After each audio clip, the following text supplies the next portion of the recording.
Sneaker of the year. It's that time of year, folks, so we're going to get after it this week on Fire Footwear.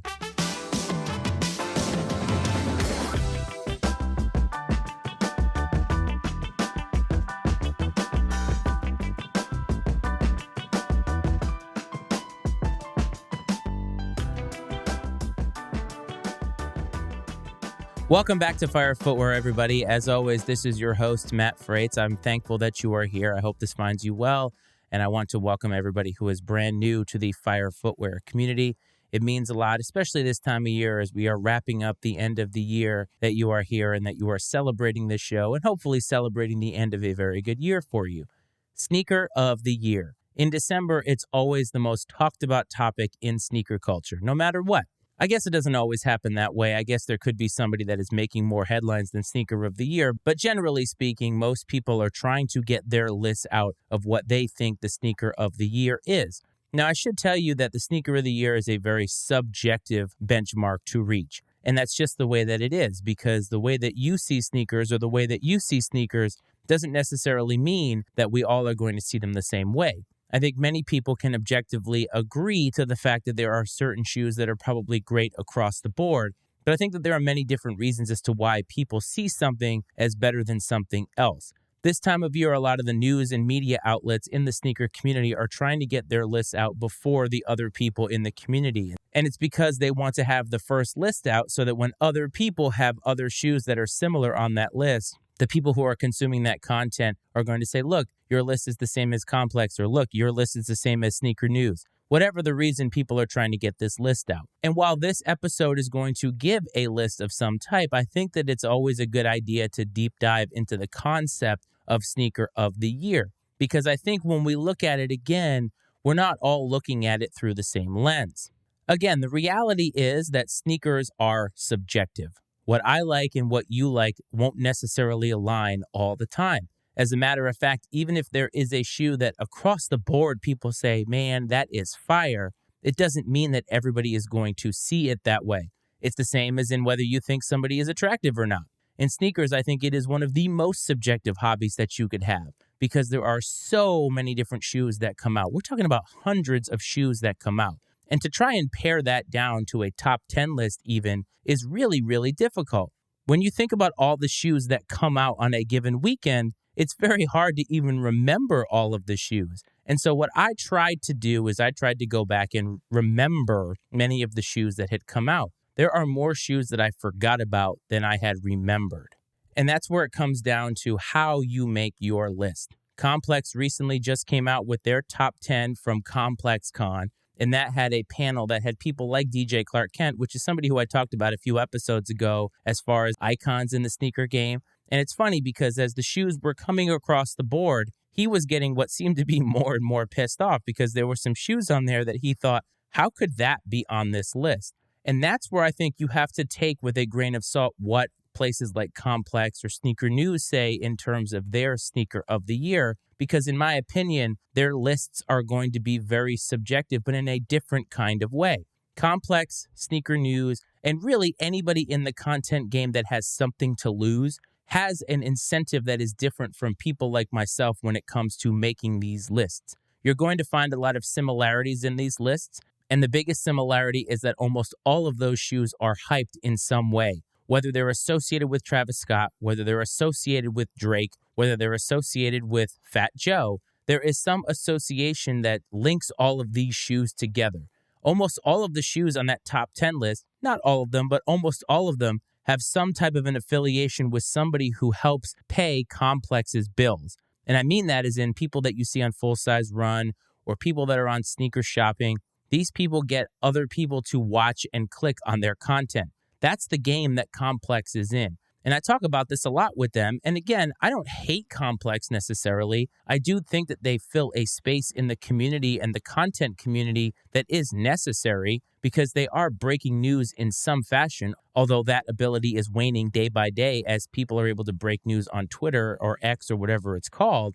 But Complex is in the game of trying to stay relevant. When we talk about the fact that their sale didn't go through at the price that I think that they probably thought that it would, they need to continue to stay relevant in this game. And how do they stay relevant in this game? They placate to the loudest people in the room. And those loudest people are generally loving the hyped shoes, the most hyped shoes. If a Travis Scott shoe is not on a top 10 list from Complex, people are going to riot. And while they don't necessarily care about the people that don't consume their content because they disagree with their list, when they're putting this list together, I have to assume that ratings and clicks have a lot to do with it.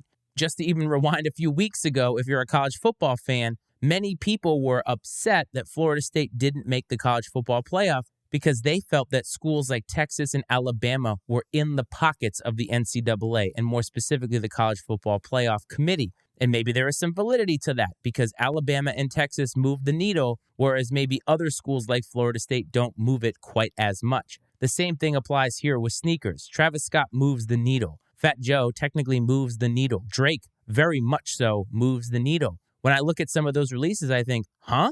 Because I don't necessarily think that they are warranted of being on such a prestigious list. But that's where Complex is in a different place than I am. To me, a sneaker of the year list should be the legitimate best shoes of the year, not necessarily the most popular shoes of the year. And I think that if you went around and started asking sneaker people, I'm talking about your commoners like me, what their favorite shoes were this year, I think what you would find is that many people wouldn't have as many hype shoes on their list as Complex does or as Sneaker News does. It doesn't mean that some of these shoes that are on this list are not worthy of being considered best sneaker of the year, but I think that the perspective and the lens by which Complex looks at the game is much different than the way, say, I look at the game. When I make these lists, I'm trying to make them as what were my favorite shoes this year? And really what it comes down to is what were the shoes that I interacted with this year? Again, I don't have to interact with the shoe to necessarily appreciate its value or appreciate just how great that it is.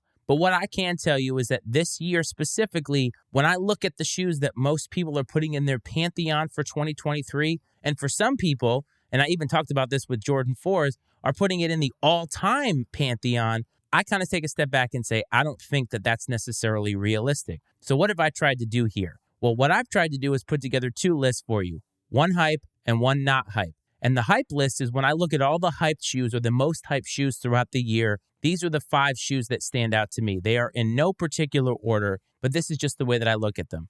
And when it comes to my list, I'm giving you my 5 favorite shoes of the year. Some of them I own, some of them I don't own, but most of them I do own. And I think that that's very, very important because when I look at the shoes that have come across my bow this year, these are the ones that I think are the best. And if you go back to all the releases of the week over the past year, you'll notice that a vast majority of them were not hype shoes. So that's why I want to give you the things that stood out from the hype and the things that stood out from the non-hype. So here we go with the hype. Unquestionably, I think Nike and Jordan Brand are leaning into the reimagined idea. We talked about that with how the Royal Reimagined 1 sat, and we talked about them a couple of other times as I highlighted the Jordan 3 Reimagined and the Jordan 1 Lost and Found. Well, I think it's impossible to deny that the Jordan 3 Reimagined was a well-executed shoe. It's beautiful. Not only does it have the history, but I think the simplicity in what they tried to do with that shoe actually worked really, really well. It just looked like an aged Jordan 3. And while it lacked a story, in my opinion, and I think that's something that could have elevated it maybe even to one of my other lists, I do believe that it was a well-executed shoe across the board. The hype wasn't there as it was for the Jordan 1 Lost and Found, and if you go on GOAT or StockX, you can get them for a pretty decent price. But I do think that the execution was there, and I think people genuinely loved them. I think they were really, really well done. So that's one of the shoes that stood out for me on the hype list, and that's a shoe that I believe was on Complex's list. You all know that I love the Jordan 4, and it's hard to deny that the Nike SB Jordan 4 Pine Greens weren't great. Now, I did tell you that when you compare them to a lot of the Jordan 4s of all time, I don't necessarily think that it stands the test of time or even hits the top 10. But for this year specifically, it was a nice looking shoe. It was simple, but I think the gum sole really takes it to another level. To me, it reminded me of like a military 4 or something like that. I like the gum sole, the contrast that came along with it. I thought the white and the green was simple enough. I realized that it was marketed towards skateboarders. It just is a nice, crisp looking shoe. But when I think about it, I'm not really sure how it's going to stand the test of time when they come out with other Jordan 4s. But I do think it's great, and I do think it's worthy of being on this list as it relates to the most hyped shoes of the year. The Crenshaw Dunk SB. This is a beautiful shoe. I didn't hear it talked about quite enough, in my opinion. I do think that people were hyped who knew about it, but I just don't think that it got the same panache as a lot of the other shoes that came out this year. This is well executed. It's a beautiful, almost like paisley print. The details were there. It worked. I think that you can style it with a lot of different things. I didn't actually get a chance to go out for it, but I did appreciate it, and I do love it, and that's why it makes this list for the hype list. There's no denying that Joe Freshgoods has had a really, really great run with New Balances over the last couple years, and I think once again he hit a home run this year with some of his collaborations. More specifically, the 9060 Inside Voices pink colorway, I think that was really, really awesome. There's something about pink on a shoe that really works for me. And while in years past it isn't seen as masculine to wear pink, I do think that many of the best shoes that have ever been made are pink. And I'm talking about the Air Max Bacons. But I do think that Joe Freshgoods hit a home run with these. Obviously, you're getting New Balance, so you're getting comfort. It used to look like a dad shoe, but it's actually a cool shoe now, and it's actually very, very hype. I love the pink ones. There's a lot of other ones that he did that were great. New Balance had another great year, and I think this one topped almost all of them. And lastly, we're going to stick with the Dunk SB, and that is the Doritos Dunk SB. I love the look of the burlap. I don't care that you could pull it away. I've never had a Doritos drink in my life, but I do like the execution of it. I thought it was really, really good. I thought it was versatile. I think that they went the extra mile to give homage to this drink, but I also think they went the extra mile in terms of quality. I did go out for these. I didn't get them. They're not seen on a lot of lists right now, but I do think that they are great. They're one of the best dunks of the year, and that rounds out the 5 shoes on the hype train that I thought were some of the best of this year. And now it comes down to what is on Matty Ice's list, and I think that's even more important. Again, when I talk about my favorite shoes of this year, to me, it actually comes down to if somebody were to hand me this shoe in public, I didn't know anything about it. Would I look at this shoe, compare it to the other shoes that I've seen this year and say, this is one of the best shoes that I've seen this year? And that's how I curated my list. Again, I don't own all of these. I own a good number of them.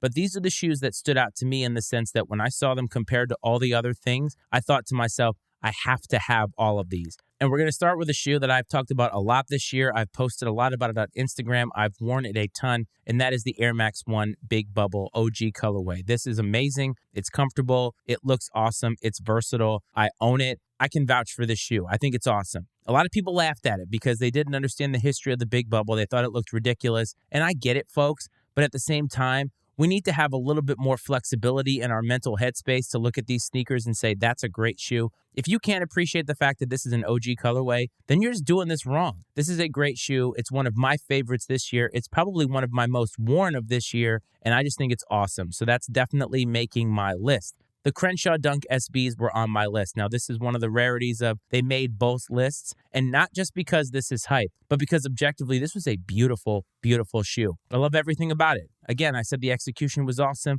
I think that they hit a home run with this, and hopefully one day I'll be able to own a pair of these. But I think this is one of the best dunks of the year, and it is worthy of being on the hype list and my own list. Sticking with Nike SBs, the Huragome SB Dunks, which I believe were release of the year for me earlier this year. Again, these are simple, they're great, but they have the details on them that are awesome. A lot of people wanted these. These were, I think, kind of hype, but I didn't see them as, oh my goodness, these are have-to-have dunks. And again, dunks didn't have the kind of gear that I think people associate with dunks over the last few years. I think that they had a good year. But to me, dunks aren't at this fever pitch the way that they were a couple of years ago. And the Huragomes were a wonderfully well-crafted shoe. I want to own a pair of these. Maybe I will one day. They definitely have a more muted tone to them. And obviously, they're going back to skateboarding culture. But here, I think that they were just awesome. They were almost flawless, and I love them. And so they're definitely on my list because I think that the execution was amazing. I've already talked about this shoe, and it is the Jordan 3 Reimagine. I think that the white cement colorway is amazing. I actually think it's better than the black cement colorway. Fight me if you disagree. But I think the execution on this was really, really awesome. I want to own this one day. It's not that much over retail, so it's probably pretty realistic that I'll be able to get a pair of them, but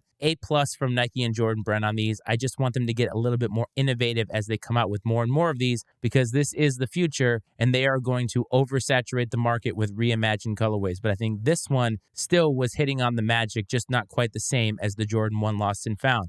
I'm actually going to go to New Balance for my last one, and it is a 9060. This is a silhouette that I really enjoy. It's chunky. It very much reminds me of the Yeezy 700 V2. But honestly, I think that the Bodega 9060 really hit a home run with their blue colorway. I think it was called The Age of Discovery or something like that, but look it up. It looked awesome. I had a chance to cop these, and at the time I thought, I don't think I should be spending the money on this. I don't remember what I was spending the money on. Hell, it might have actually been this camera, but the point is I didn't pull the trigger on them, and it's the one shoe this year that I regret having the chance to get and not getting. It's awesome. I think it went completely under the radar. I actually think that it's a better shoe than the Joe Freshgoods I've already mentioned, but that's subjective. That's the whole point of this. So those are some of my favorite shoes of this year. But before we get into what you think should be the sneaker of the year, let's get to the release of the week.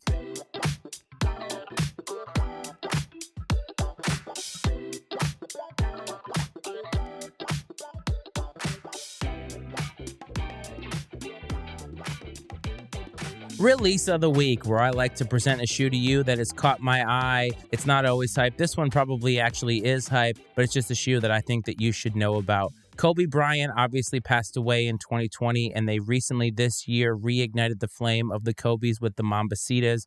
I really like that shoe. It just wasn't a shoe that spoke to me for sneaker of the year. But this week, on December 15th, they are releasing the reverse Grinches. They've already done a shock drop of these. Again, don't like shock drop. But the idea here is that these are reverses of the Grinches, which are probably some of the most famous Kobe's of all time. The Kobe's aren't necessarily for me, but I recognize where they are, and I recognize that Kobe Bryant's legacy continues to be built, and his shoes are the way that that is being done. Everything that Vanessa Bryant is doing with all the schools that are now Kobe schools, I think all of it's really great. I think it's going to continue to expand. And so that's why I don't have an issue with people spending their money on Kobe Bryant shoes, whatever the reason is, whether you love him or whatever. I think that they're going to a good cause. And even though that Nike is getting rich off of this, I think it's a nice looking shoe. I think that people are going to want it. And if you want a piece of Kobe's legacy, the reverse Grinches will be out December 15th for a retail price of $180. Or if you're just looking to double up because you got lucky, then this is your time to double up on them. So sneaker of the year. What is your sneaker of the year? Do you think that I'm way off base in how I analyze these things? Or do you think that maybe, just maybe, there actually may be two ways to do a sneaker of the year list? Get in touch with the show and let me know your sneaker of the year. Instagram, @FireFootwearPod is the way to do that. Facebook, Fire Footwear, a sneaker podcast is what you would search. TikTok, @FireFootwearPod if you want to see some of the reels that I like to post there. Or if you're listening in audio and you want to watch on YouTube and see this lovely, lovely, lovely face, you can go to YouTube and search Fire Footwear, a sneaker channel. Don't forget to hit subscribe and notify and all that good stuff. And if you want to support the Matty Ice Media Network, mattyIcemedia.com for all of the other podcasts that we have, including this, Iceman and Coach, and Political Football. I hope this finds you well, fam. I hope this finds you safe. And next week, we're going to get into a little bit of Christmas action. This is Fire Footwear.